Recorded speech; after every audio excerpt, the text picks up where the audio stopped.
In this episode, we are taking on blended learning, what it is, how it's being done, and why it's important. So open your minds, pour in a little math and science, add a little tech, and blend it, baby, blend.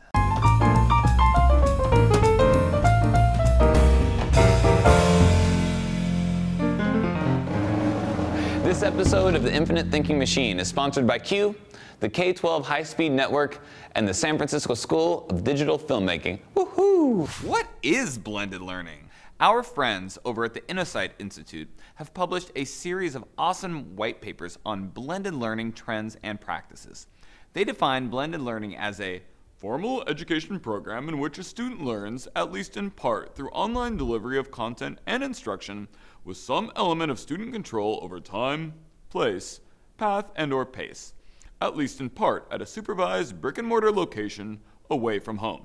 Blah, blah, blah, blah. You mix online learning with face-to-face instruction on a regular basis. That's blended. Building off the seminal book Disrupting Class, Innosight has identified 4 key blended models in use today: rotation, flex, self-blend, and enriched virtual. Let's break them down. In the rotation model, kids usually rotate as a group from a computer lab to the classroom where they learn a specific subject. This seems to be pretty popular in elementary schools. Flex is a bit more personalized, where students primarily use online tools to learn a specific subject, and then they get supplemental help from on-site teachers. The self-blend is popular in high schools, where students individually choose to take one or more full courses from an online instructor, and then they have the rest of their courses face-to-face in their normal school.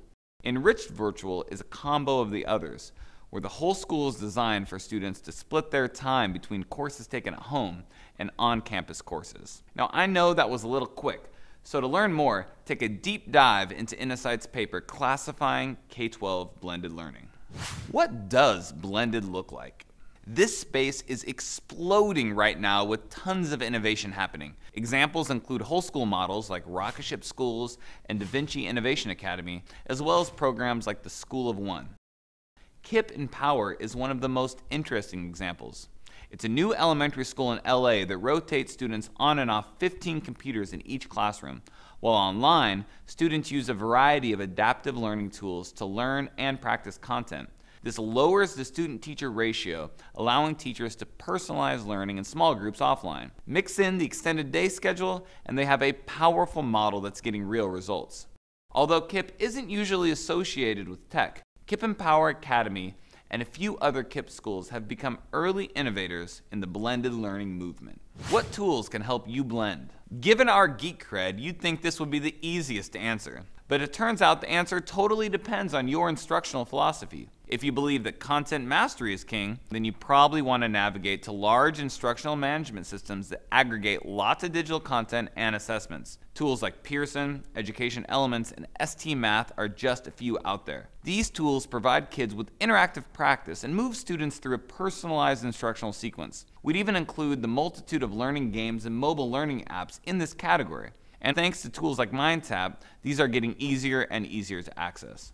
Now, on the other hand, if you prefer a more hands-on, project-based approach to learning, then you probably favor more open-ended tools that put the teacher and students in control of the learning process. Here, you'll need a mix of tools like learning management systems, think Moodle, real-time collaboration tools like Google Hangouts or WebEx meetings, and tons of open educational resources from folks like CK12, Better Lesson, and Coursera.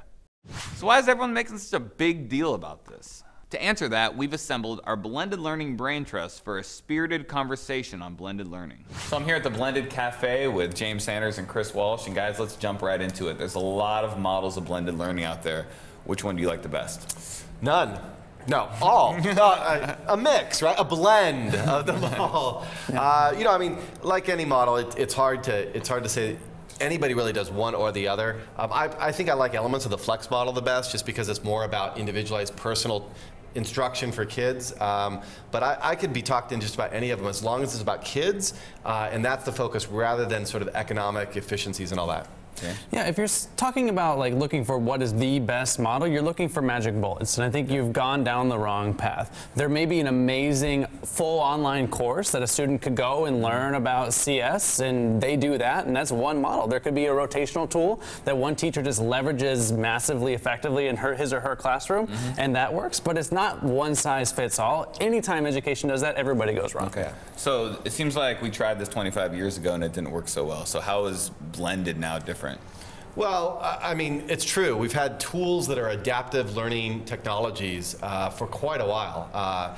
And there isn't a lot of research that says that those really move the needle on academic achievement. And in fact, it might have even isolated a whole group of kids for a generation who really needed to be interacting with their peers more. So I think we have to be careful and mindful of that. But hopefully we've learned things about teaching now that we maybe didn't know 25 years ago. And maybe we have some models of how to interact with kids in institutional frameworks, whether it's models of funding around charter schools or other programs that might help us do this a little bit differently. But we could be repeating some of the same mistakes, honestly. The first question you need to ask is, how does this tool empower a teacher? You know, is it going to make him or her more effective, make their delivery of content or skill acquisition more efficient? And is it going to lower the ratio in a classroom, providing them with more opportunities and more time to work directly with their students? And is it personalizing the learning? Like truly, not just, you know, throwing names at it and saying the kids are all on the computer, it's personalized. No.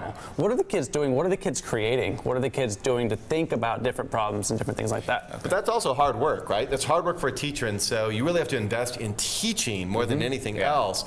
What I do think is, I do like about some of the blended models today is it provides some structure, maybe where to help teachers kind of enter into this where that structure didn't exist before, and that's kind of cool. All right, so guys, 30 seconds. Blended learning, innovation, or fad? Chris, start with you. A faddish innovation. How's that? It's a blended answer, of course. No, I think that there are some things that are good, some new things that we're seeing that people are experimenting a whole lot, and I always think that's good. Innovation doesn't come from just a great big idea. It comes from lots of iterative approaches over and over again that you try and you fail and you try again. So I like that people are experimenting with this. I think that we just need to focus on teaching. If it can be about teaching and not about the technology and not about some new mode of content delivery, because content is content. Okay, more than 30 seconds. All right, James. Well, the word itself and the word flip, the word blended, all of those are fads. What's actually happening, though, I think is something that truly could be special. The leveraging of new technology tools in brand new ways in an educational setting is changing how teaching and learning is going on in the classroom. So I'm going to say it's definitely an innovation. And what's going on in EdTech right now will just be education in a matter of years. So you said it was innovation, a faddish innovation too. No, it's an innovation. Well, It's an innovative fad. My turn, guys. Since we're talking blended, I'm going to quote Farb Navy. Sorry. The problem with education is not one of engineering, but one of design. So we're not talking about tools. We're talking about design. Okay, and that can be done with technology well, or we can design bad environments with technology. Okay, so it can be an innovation depending on how we design it. That's my favorite. Nicely said. All right. All right. Thanks, guys, for joining us. Cool. So there you have it. That's our take on blended learning. But at the end of the day, it always has been and always will be about good classroom teaching. And that's where you come in.